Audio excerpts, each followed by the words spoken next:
Hi everybody, I'm Sanda and I believe in technology. As you've seen from my channel, 2 years ago it was all about flying around with a drone, and last year I was really excited to ride around with those two-wheel electric scooters. Then this year it's all about virtual reality. So come on in and let's take a closer look.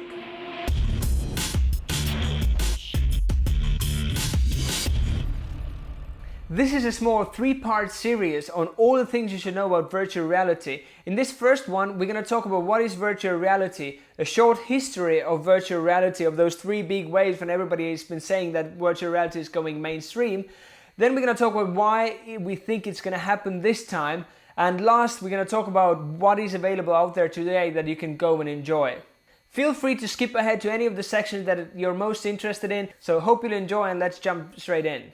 What is virtual reality? Virtual reality is a technology to replicate real or imagined environments and simulate users' presence within that environment to allow interaction. All of that to trick your brain to think that you are actually in these real virtualities. And for that, there are several senses that are taken, or technologies around it. First of all, you have your vision. That's where we're getting most of our information, and that's why we're using these goggles, either using your phone or using specific gear for that. Or the second thing is your hearing, the sound that you're getting from these environments. Third is the touch. That's why we have those remotes that actually give us tactile feedback to make us feel that we're interacting with the environment. And then we also have smell, which there are very few out there.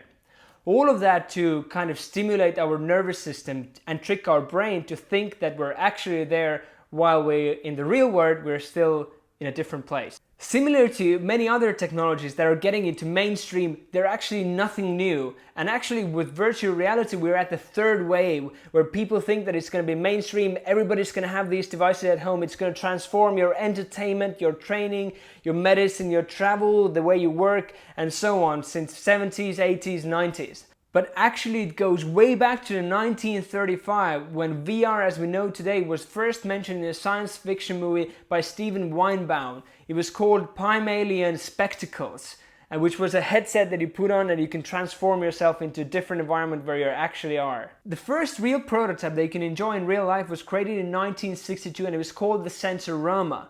It was a mechanical device. It was pre-digital age, which had 5 short films running on it where you can hear, you can see, you can smell, and you can touch. Crazy, right? The first virtual augmented head-mounted displays were launched in 1968 by someone called Ivan Sutherland. These were very primitive. They came from the ceiling to kind of surround your head, and you can feel that you're standing within a different environment. It was the end of 70s and early 80s when the first storm to virtual reality began. That's when Aspen Movie Maps was launched, Atari Virtual Reality Lab, VPL Research, and that's by the end of that time, in the end of 80s and the 1990s, when Jonathan Walden also launched the arcade machine that you can use for virtual reality experiences in public. The second real race to virtual reality began in the 1990s. In 1991, NASA launched the rover program, so to train the cosmonauts to ride rovers on Mars in virtual reality environments. At that time, everybody expected the affordable VR to go masses in 5 years' time, so by 1994 everybody's going to have these devices at home. Does it sound familiar? In 1994, Apple launched the QuickTime VR experience, where you can interact with virtual objects on your computer. That's also the time when Nintendo launched the Virtual Boy that didn't really go anywhere. In 1999, Philip Rosenthal formed something called Linden Labs in order to create the gear, the software, the whole experience for people. That didn't really go very far, and he pivoted that company into something that we today know as Second Life. By the way, Second Life is making a comeback again as we have more and more of these devices at people's houses. The third wave, or race to virtual reality, began in the middle of 2000s, and that's the way we're riding now as well. It started with Google launching Street View in 2007, the place where you can look around anywhere in the world. You can transport yourself and see as if you were there. In 2010, Bob Merlucki announced that Oculus is going to come out with a consumer version of the virtual reality headset. 4 years later, they were acquired by Facebook for $2 billion. That was also the year where Sony announced that they're going to bring out Project Morpheus, that is now known as PlayStation VR. That was also the year where Cardboard came out and was announced in 2014, and many other projects. In 2015, HTC partnered with Valve to bring out also the Vive headset powered by Steam VR. That's where also Samsung Gear VR in partnership with Oculus was launched. That's where many VR content studios started, like Zone, for example. 2015 was really the kickstart to now get us to 2016, where we are getting to those consumer versions, those mainstream devices. So why do we think that it's going to be different this time than in 80s and 90s, and why do we think that it's going to have the mass market appeal in 2016? First of all, it's hardware. Think about Intel's co-founder observations, the Moore's Law, that in every 2 years that the transistors are going to get twice as fast and they're going to halve in price. That's going to give us powerful hardware and at an affordable rate. Think about these headsets here. They're now in a $500 to $700 range, and cardboard, even with your phone, is available for just $10. The second thing is content. Anybody and everybody can create virtual experiences. Think about the 360 cameras available from Ricoh Theta S. Just in one button you take a 360 image, share it with the world, and people can enjoy it with their virtual reality headsets. Or Samsung 360 camera or LG 360 camera. They're all consumer $100 to $300 range cameras. And also all the programs out there today available for free to create those experiences. And the third thing that I think is really important is distribution, having platforms supporting it. Think about Facebook distributing 360 videos already for a while, and also investing heavily in virtual reality with Oculus. Second thing, Google investing heavily in YouTube. You can just in one button transform a 360 video into a virtual reality experience with your cardboard. You can distribute videos easily to masses, to millions of people out there with virtual reality headsets. And similarly, Steam investing in the VR platform from Valve.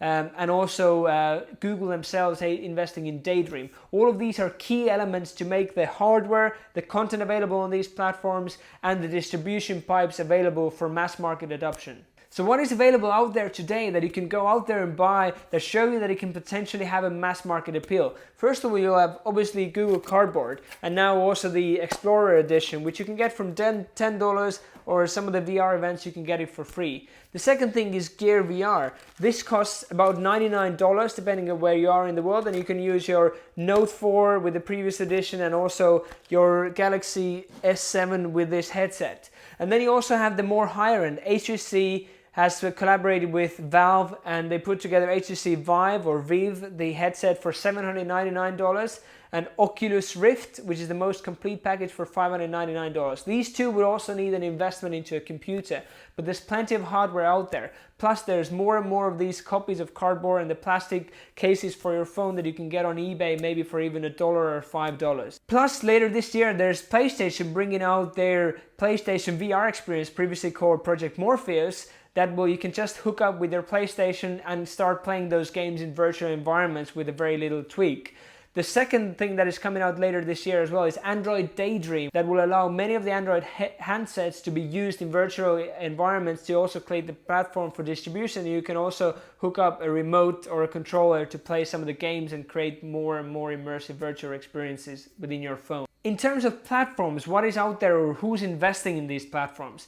As we mentioned, Oculus is building an end-to-end solution with distribution pipes, an app store where you can buy all the different virtual reality apps, and then also hardware themselves. The second thing is Facebook and YouTube, which allow you to distribute 360 videos today already for free. The third is Steam VR, and Steam VR works with Oculus but it's built and optimized for HTC Vive headset. And as we mentioned, later this year, Google Daydream is coming out. There's more and more in the market every day. Some of the things that I'm looking forward to as a kind of next step to virtual reality called augmented reality is Microsoft's HoloLens. And that will allow you to overlay those elements, virtual elements, on top of your real environment. And the second thing that I'm really excited about, probably most excited about from the demos at least that I've seen online, is Magic Leap. And Magic Leap creates something called mixed reality, which means that you can choose whether you augment your reality by placing virtual objects within it, or you can replace it with a full virtual reality experience. So that's why they call it mixed reality, and that's also the last screen that you actually need, because you can literally imagine yourself having a phone screen, tablet screen, full cinema experience, or just a TV on your wall without actually having any other devices around you. Thank you very much for watching the first part in the 3-episode series on all the things you should know about virtual reality. Please vote here and give your opinion on whether you think it's going to happen this time or not by clicking on that I button here. And also go and check out the second and third video that will go more in depth and give you even more the things that you should know about virtual reality. Thank you again and see you soon.